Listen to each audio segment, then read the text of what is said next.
Oi, pessoal, tudo bem? Boa noite para vocês. Mais uma quarta-feira e nós estamos aqui. Vou deixar essa mensagem, tá bom? Especial.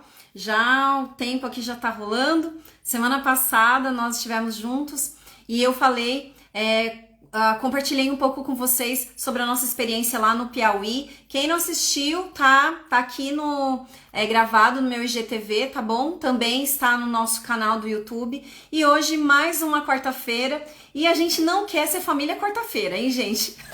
Família quarta-feira é muito chato, tá? A gente deixou essa mensagem aqui na quarta-feira para dar um up na gente, tá certo? Olha, já tô aqui com a roupinha prontinha para ir na igreja. Então, vou terminar essa live e eu e o Paulo vamos para a igreja, porque estar na casa de Deus é muito bom. Então eu quero encorajar as pessoas que estão aqui com a gente nessa live e as pessoas que vão nos assistir também, para que você volte para a igreja. Sabe? É bom ficar em casa, gente, é cômodo, não é? Você escolhe o sermão, escolhe quem você quer assistir, mas estar na igreja também é uma grande bênção. Estar na casa do Senhor. Então, estar na vida da igreja, com os irmãos, cantar, sabe? Louvar a Deus em grupo é algo muito especial. E a gente tá tentando aí deixar nossa quarta-feira melhor. Semana passada começamos e queremos aí ser firmes e fortes toda quarta-feira estar na igreja.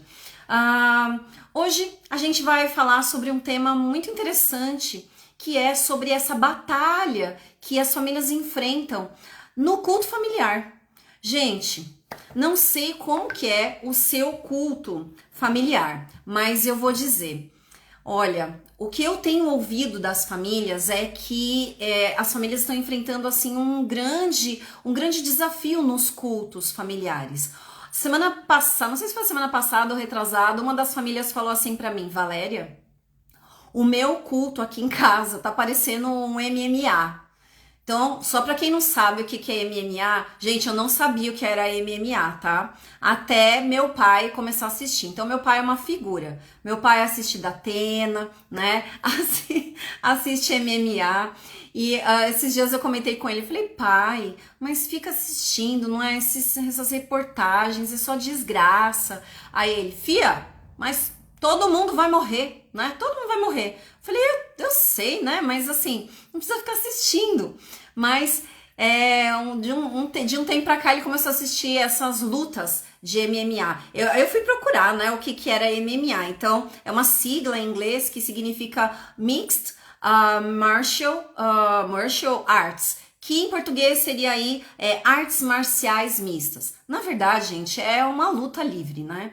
Olha, o pessoal de MMA se me ouve falar isso, né? Mas, gente, eu achava, olha só, passei lá na sala e meu pai estava assistindo essa luta. E eu olhei aquilo, falei: pai, você assistindo essas coisas, né, essas lutas. E aí eu olhei assim, gente, o que é isso? É sangue de verdade? Eu achava que tinha umas lutas assim antigas que o pessoal ficava se jogando um em cima do outro, né? E era meio que uma brincadeira. E a hora que eu vi aquilo, sério que é sangue de verdade? Aí meu pai: ué, claro que é, né, filha? Você queria que fosse o quê? Aí eu não sei. Gente, fala sério. É horrível. Eu não gosto, eu realmente não gosto. E ouvi de uma família falando essa comparação, né? E eles disseram assim: sério, Valéria, aqui em casa, o nosso culto familiar tá parecendo um MMA, sabe? Uma luta livre. Então, toda vez que começa o culto, as crianças começam a brigar. É impressionante, é chute, é tapa, é xingamento, aí a gente fica nervoso, não é? O cônjuge estava me contando, aí a gente briga, ou a gente discute antes, já vai com aquela cara de cemitério para o culto familiar. Todas as vezes que vai fazer oração, o celular toca, é impressionante, impressionante. E aí a família começou a me relatar uma série de dificuldades que eles estavam enfrentando no culto familiar. E não foi só essa família. Outras famílias também têm me relatado essa batalha, sabe? Que as crianças não querem ir, que os adolescentes fazem cara feia. Eu lembro que lá na Índia, quando nós estávamos lá, então nós estávamos num orfanato com 53 crianças. entre crianças e adolescentes. E, gente, eles também não queriam ir, não queriam estar no culto. E aí nós começamos a mudar algumas coisas para que o culto fosse o quê? Para que o culto familiar fosse mais interessante. Mas também que o culto fosse de verdade significativo para aquelas crianças, para aqueles adolescentes. E aí você que está me assistindo deve estar pensando, Valéria, tem solução essa batalha que a gente enfrenta de fazer culto familiar em casa? Algumas famílias, de verdade, desistiram de fazer. Não fazem, gente. Cansaram e falam assim pra mim, Valéria, eu cansei de tentar fazer culto familiar, porque era assim, era um desastre, dava tudo errado e eu não sei onde eu tô errando, sabe? Então, eu quero hoje conversar um pouquinho com vocês sobre o culto familiar, em especial o grande segredo, tá? Então, fica aqui, tá? Fica aqui com a gente. Falo com a gente porque tá eu e o Paulo aqui, não é? Nós estamos aqui na sala de casa. E a gente quer fazer dessas quartas-feiras uma conversa mesmo, uma mensagem especial para as famílias, com temas que as famílias que tá doendo dentro de casa. Então é aquela sensação de derrota, sabe? Puxa, a impressão que dá é que todo mundo sabe fazer culto familiar, menos eu, que os cultos familiares dos meus vizinhos, do pessoal lá da igreja, sempre dá certo, e o meu culto familiar sabe, uma coisa horrível aqui em casa. Então, eu quero conversar um pouquinho com vocês sobre isso e quero começar com uma história, tá, gente? Uma história pessoal bem interessante que aconteceu comigo há muitos anos atrás. Quando eu tinha por volta de 13 anos de idade, eu senti que realmente Deus, ele falou muito forte comigo na minha adolescência. E eu tive boas escolhas, sabe? Eu fiz algumas escolhas certas. Por exemplo, as minhas leituras. Então, eu comecei a ler vários livros muito interessantes, como, por exemplo, o livro Desejado de Todas as Nações. Eu li o livro Cartas aos Jovens Namorados. Eu tinha 13, 14 anos. Eu li o livro O Grande Conflito. Li Atos dos Apóstolos, vários outros livros muito interessantes.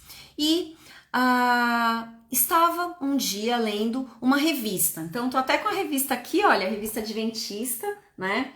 Para vocês aí tá aparecendo ao contrário, mas né, revista Adventista. Nessa edição aqui da revista, inclusive, nessa edição aqui da revista Adventista, tem na página 5, tem um artigo meu e do Paulo aqui, olha, olha que legal.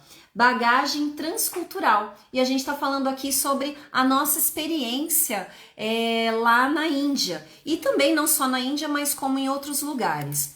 E na época, quando eu estava aí por volta de 13, 14 anos, eu li na revista Adventista tinha uma sessão que chamava Hora Tranquila. E lá nessa Hora Tranquila, várias pessoas contavam a experiência deles na madrugada de oração com Deus. E eu achei aquilo muito interessante. Pensei, puxa, que legal, você levantar de madrugada. Imagina, eu tinha 13 anos, não é? Levantar de madrugada e orar. Muito legal isso, muito interessante. Eu vou tentar. E eu fui até hoje eu sou uma pessoa que eu durmo pouco.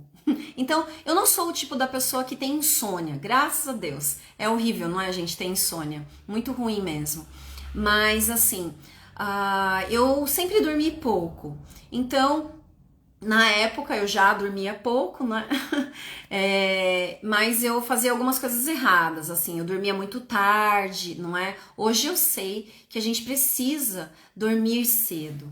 Então, hoje eu tento, né? É uma luta também, uma grande batalha aqui em casa a gente dormir cedo. Mas eu sei que é saudável dormirmos cedo. Então, quando eu durmo cedo, eu acordo super cedo também. E na época eu resolvi fazer essa tal dessa hora tranquila. E comecei, gente. 3 da manhã, colocava lá meu reloginho para despertar, despertava e fazia meu culto ali. Lia a Bíblia, lia alguma coisa e orava. E aquilo começou a virar um hábito sabe? Um hábito muito saudável na minha vida espiritual. E eu percebi que Deus falava comigo de uma forma especial, sabe? E aquilo começou a ir numa crescente muito grande e eu comecei a testemunhar sobre essa hora tranquila.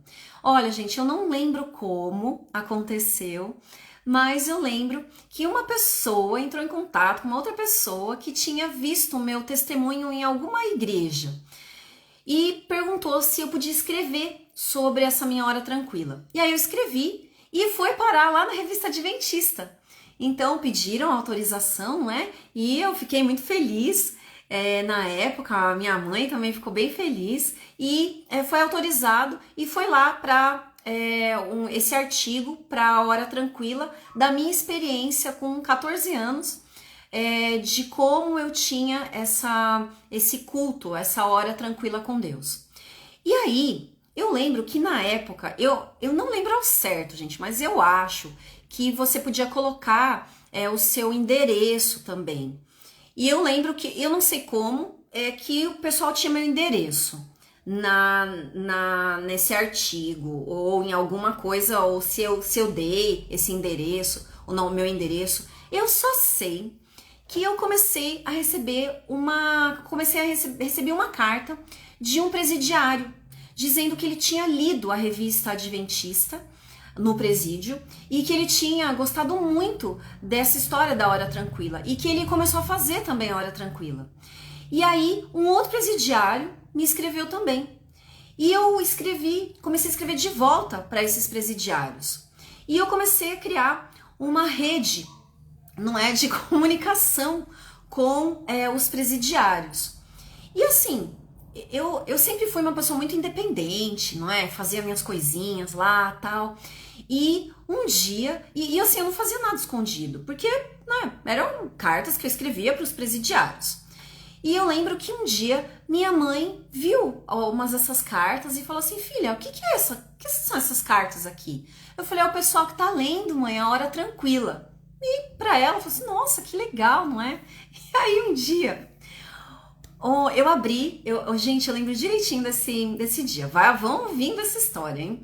E aí, eu gosto de história, né? Quem faz o programa comigo sabe que eu sou cheia das histórias. E aí eu lembro que um dia eu abri uma das cartas, não é? E tava cheia de glitter, sabe? De lantejola. E a minha cama ficou assim, cheia de lantejola, de brilhante. E eu olhei aquilo, comecei a ler a carta e tal. E minha mãe entrou no quarto e falou: nossa, filha, o que é isso?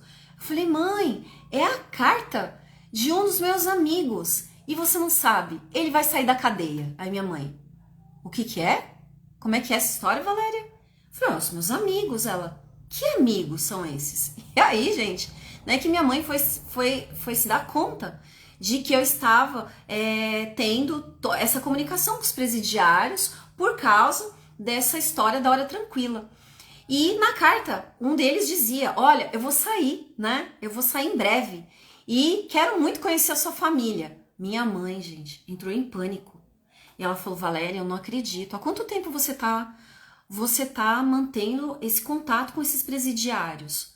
Eu falei: mãe, não sei, alguns meses, né? E aí eu expliquei pra ela, minha mãe entendeu, não é? E ela ficou assim bem preocupada. Enfim, gente, nós nos acertamos, né? Minha mãe assim me direcionou.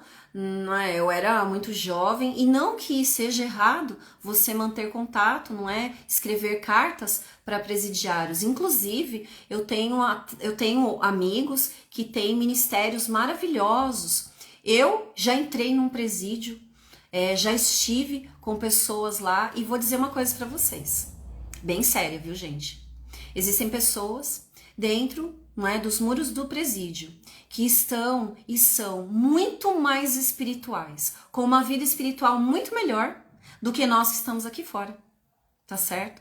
E Deus, Ele é o Deus do recomeço. Deus é especialista em recomeçar. E quantas pessoas que cometeram crimes, pessoas que cometeram erros, tá certo? Que estão dentro de presídios e que se arrependem verdadeiramente. E que Deus recomeça, não é? Na vida dessas pessoas. Então, enfim, eu tinha aí toda essa comunicação com essas pessoas, porque eu comecei essa hora tranquila, de madrugada. E aqui eu quero conversar com as famílias muito sério. Como você quer ter um culto familiar que seja um sucesso, se o seu culto pessoal é um fracasso? Gente, é sério isso. Sabe, se o nosso culto pessoal, como mãe, como pai, como avó, como avô, como tios, sabe, se os nossos cultos pessoais são fracassados, se não existem, como a gente quer que o nosso culto em família seja legal? Não vai ser.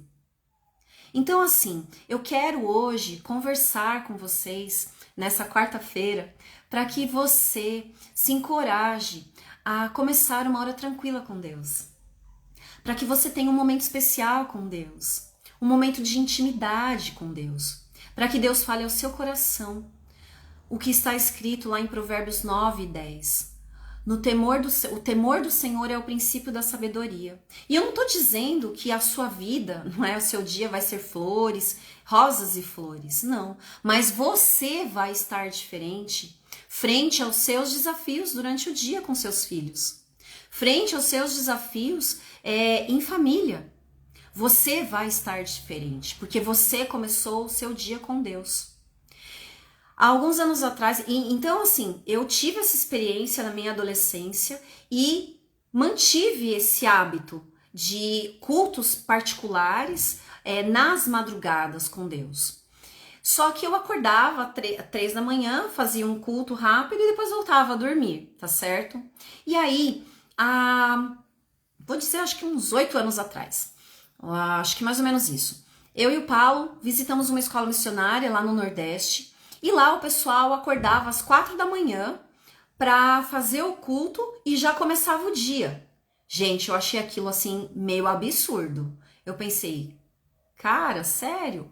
Acordar às 4 da manhã e já começar o dia? Não, tudo bem, eu acordo às 3, faço meu culto e volto a dormir, né?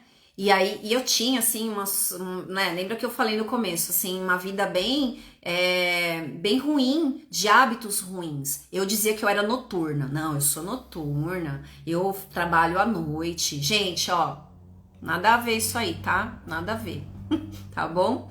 Quem quiser mais informações aí, ó, me chama no privado, né, que eu mando algumas dicas. Mas Deus me ensinou isso. Deus está me ensinando isso. Que é importante a gente dormir cedo e acordar cedo, tá certo? E eu estou, né, há alguns anos aprendendo isso, porque depois dessa experiência que eu e o Paulo vimos, a gente conversou, nós oramos, e aí a gente começou. Ok, vamos tentar então acordar às 4 da manhã, né? E vou dizer para vocês, é a melhor coisa da nossa vida. Acordar bem cedinho e já começar o dia com Deus. E começar o dia, tá certo? Então, assim, eu tento, não é, acordar às 4 da manhã, vou até às 6 da manhã no meu culto particular com Deus. Nossa, 2 horas de culto? Sério? Gente, olha, eu vou dizer pra vocês. Você entra numa pegada assim, sabe? Numa coisa tão especial com Deus, que quando dá 6 horas da manhã, eu fico assim, ai, Senhor, eu vou ter que ir embora, eu vou ter que sair, né? Eu vou ter que começar meu dia. Mas fica comigo, eu sei que o Senhor está comigo, mas me ajuda a ficar contigo, assim, em pensamento durante o dia. E aí vem a pergunta-chave. Valéria, é todo dia que você consegue acordar às 4 da manhã para ter um culto assim especial? Não. Hoje, por exemplo, foi um dia que eu não consegui acordar às 4 da manhã para ter o meu devocional. Acordei mais tarde, mas eu tive. Porque é um hábito, sabe? A gente tem que fazer disso a prioridade na nossa vida espiritual. Porque, gente, o sucesso da nossa vida está na nossa comunhão com Deus. Muita oração, muito poder. Pouca oração, pouco poder. Nenhuma oração, nenhum poder. Essa é a verdade. Passa a régua aí, gente. tá bom? Então, você quer ter muito poder na sua família? É muita oração. É no seu devocional pessoal, onde você vai encontrar a sabedoria na educação dos seus filhos, incluindo a sabedoria do que você vai fazer no seu culto pessoal, no seu culto familiar, para não ser mais MMA, né? Para não ser culto cemitério, para não ser aquela coisa que ninguém quer participar. Então, Deus vai te dar essa sabedoria quando você o procurar, quando você estiver com Ele, tá certo? Porque Ele é o Criador dos seus filhos. Ele sabe de todas as coisas. Então eu quero aqui encorajar vocês a terem esse momento com Deus. E assim, quando não dá, quem faz mentoria comigo sabe, né, a frase, tá tudo bem, sabe, tá tudo bem. Por hoje está tudo bem, mas amanhã não tá tudo bem não, porque amanhã eu quero fazer melhor. Amanhã eu quero, então hoje à noite eu quero dormir mais cedo. O pessoal ora assim, ai Senhor, por favor, me ajuda a acordar cedo. E dorme meia-noite no Netflix. Gente, sabe? Tem consequência natural das coisas. Então a gente tem que pedir assim, Senhor, me ajuda a dormir cedo.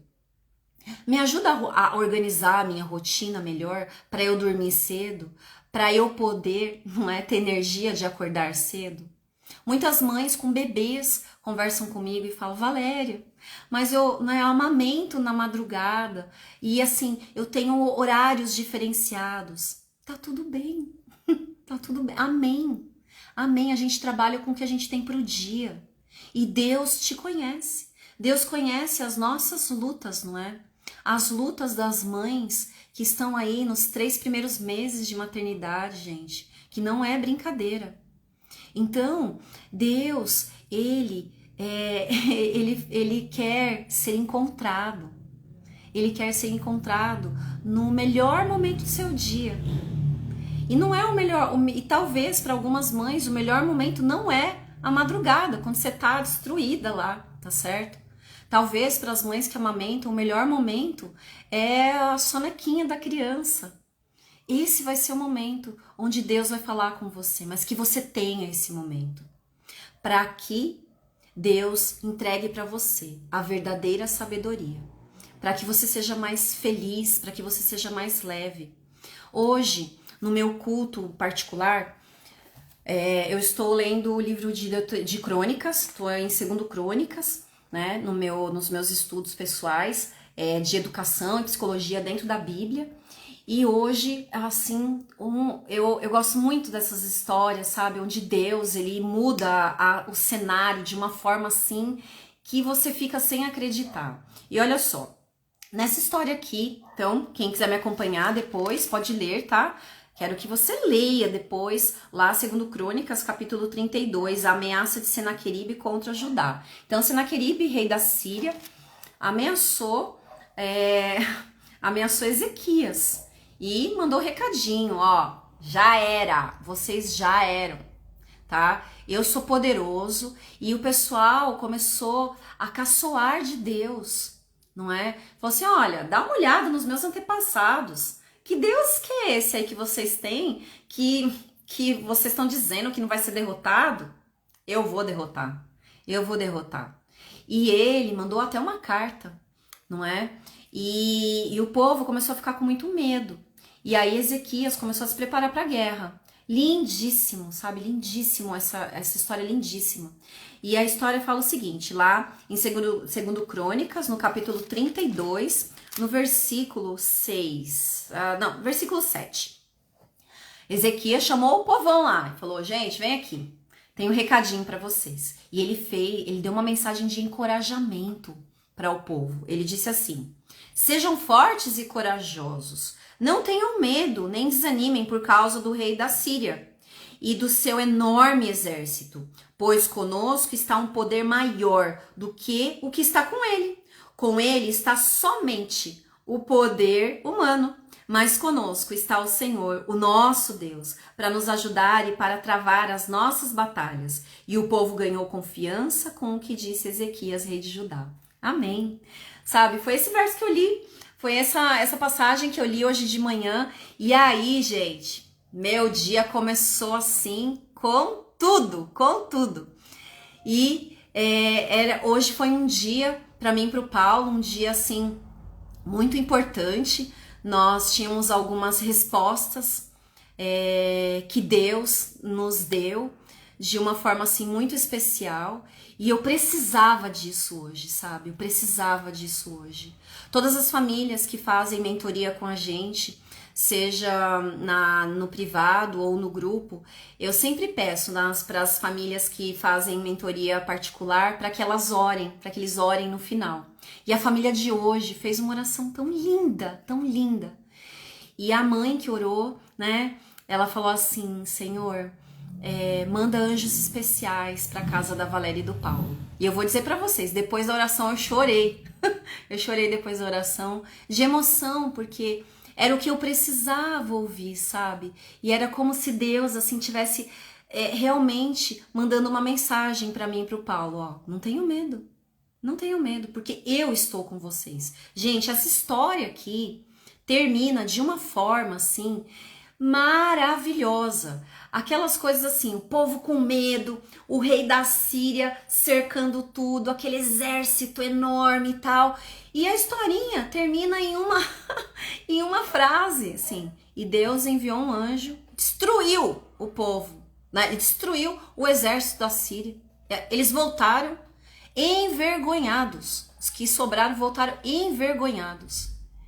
E Senaqueribe foi morto um dia que ele estava entrando lá no templo do Deus dele pelo próprio filho. E terminou a história. E Deus é Deus, sabe? Então, eu quero encorajar as famílias aqui a fazer o seu culto pessoal. Os pais que estão aqui, os homens que vão me assistir essa mensagem, as mulheres que vão assistir essa mensagem, que vocês façam seu culto pessoal. Para que vocês tenham, sabe, poder que vem de Deus para enfrentar os desafios que eu coloquei um desafio aqui, que é o culto em família. Mas existem vários outros desafios. E as famílias nos procuram para fazer o nosso programa Reforma em Família, porque eles querem mudar. Eles querem melhorar o que já está bom ou recomeçar. Então eu quero encorajar vocês para terem esse momento especial com Deus. Um momento só você e Deus, para que você se apaixone por Deus todos os dias, para que você se apaixone pela palavra do Senhor, porque essa paixão, esse amor, você vai mostrar depois para os seus filhos, no seu culto, tá certo? Doméstico, no seu culto diário em família, tá, gente? Então, muitas famílias nos procuram assim: Valéria, dá um help aí pra gente, porque a gente faz culto uma vez por semana e a gente quer fazer culto todo dia e a gente quer mudar o culto. Então eu quero realmente deixar essa mensagem aqui nessa quarta-feira para que a sua quarta-feira seja melhor, sabe? Para que você faça um culto diferente. E eu quero terminar essa mensagem contando uma outra experiência, tá bom? Uma experiência de hoje. Olha só o que aconteceu. Lembra que eu falei pra vocês que comecei assim o dia empoderada, né, do poder de Deus, com essa mensagem que eu li aqui de 2 Crônicas, no capítulo 32. E aí, eu e o Paulo fomos ao médico, e depois do médico a gente passou, então nós vamos passar uma temporada aqui em São Paulo, e aí depois do médico nós passamos na CPB, que é a Casa Publicadora Brasileira, uma loja aqui da CPB, para pegarmos mais livros, os nossos livros, porque a gente quer dar alguns desses livros para os médicos. E aí, quando nós chegamos na CPB, na loja lá da CPB, aqui em Santo André, a gente estacionou o carro, e a moça que estava lá na loja, quando ela viu a gente, né, ela falou assim: eu não acredito que vocês estão aqui. E a gente assim, né? sim, né? A gente já tem contato, já tem amizade com ela. Uma pessoa assim maravilhosa, né? Uma pessoa assim de Deus, a gente sente, sabe, Deus na vida dela. E ela falou assim: gente, vocês não vão acreditar. Ontem à noite eu orei para Deus e eu falei assim: Senhor, me ajuda a conversar com o Paulo e a Valéria, né? Me ajuda a entrar em contato com eles, porque eu quero convidar eles para falar para os aventureiros aqui da minha igreja. E eu não acredito que vocês estão aqui, né? E aí eu lembro que eu falei assim para ela, eu falei: olha, promessa de Deus, não é? Precisa ser realidade na nossa vida. Você não pediu para ele, né? E a gente começou a conversar sobre datas e tal. Enfim, gente, Deus, ele vai respondendo às nossas orações. E na semana passada nós estávamos já aqui em São Paulo, não é? Ontem e antes de ontem nós estávamos no interior, lá em Sarapuí, agora voltamos aqui para São Paulo. E a semana passada eu tava assim bem triste, sabe? Chateada com algumas coisas. E eu orei, falei assim: Senhor, né? A gente tem que clamar, sabe? A gente tem que conversar com Deus. E a gente tem que reivindicar essas promessas. Porque Ele fala isso. Ele fala isso para nós.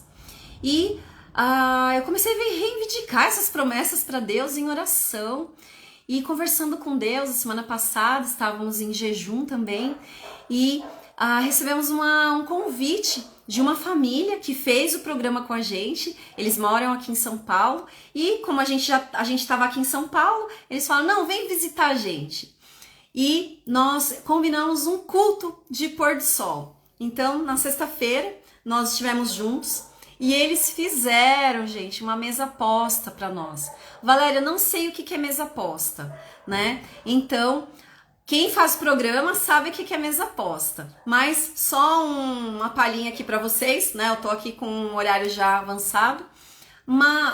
Mesa posta nada mais não é do que um momento especial de conexão entre família. E você vai organizar esse jantar, pode ser um café da manhã, pode ser um almoço, pode ser o que você quiser, tá certo?